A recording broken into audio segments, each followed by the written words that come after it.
জাতীয় সংসদ ভবনের দক্ষিণ প্লাজা আজ শনিবার দুপুরে পরিণত হয় শোক আর শ্রদ্ধার জনসমুদ্রে।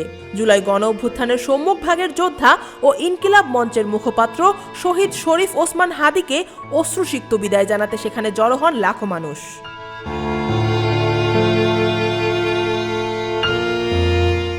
20 ডিসেম্বর শনিবার দুপুর 2:30টার দিকে জাতীয় সংসদ ভবনের দক্ষিণ প্লাজায় শহীদ হাদির নামাজে জানাজা অনুষ্ঠিত হয়। জানাজায় ইমামতি করেন তার বড় ভাই আবু বকর সিদ্দিক। এতে প্রধান উপদেষ্টা ডক্টর ইউনূস, উপদেষ্টা পরিষদের সদস্য এবং বিভিন্ন রাজনৈতিক দলের শীর্ষস্থানীয় নেতারা অংশ নেন।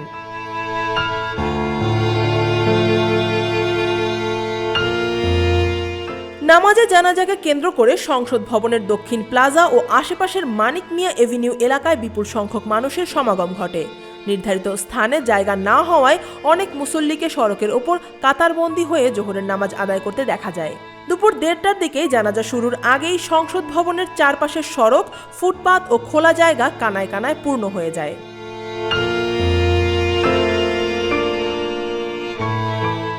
এর আগে এই দিন সকাল 10:40 শহীদ ওসমান হাদির মরদেহের ময়নাতদন্ত সোহরাওয়ার্দী হাসপাতালে সম্পন্ন হয়। ময়নাতদন্ত শেষে মরদেহ নেওয়া হয় হৃদরোগ ইনস্টিটিউটে। সেখানে গোসল সম্পন্ন করার পর সহযোদ্ধা ও সমর্থকদের অংশগ্রহণে একটি মিছিল সহ মরদেহ নিয়ে যাওয়া হয় মানিক মিয়া এভিনিউয়ে অবস্থিত জাতীয় সংসদ ভবনের দক্ষিণ প্লাজায়।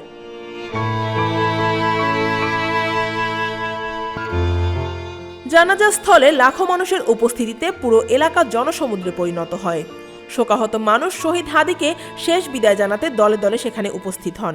উপস্থিত মুসল্লিদের বড় একটি অংশ স্থান সংকটের কারণে সড়কের ওপরেই নামাজ আদায় করেন। শহীদ ওসমান হাদির লাশ জাতীয় কবি কাজী নজরুল ইসলামের সমাধির পাশে সম্পূর্ণ সম্মানের সহিত দাফন করা হয়েছে। News desk, Dhaka watch.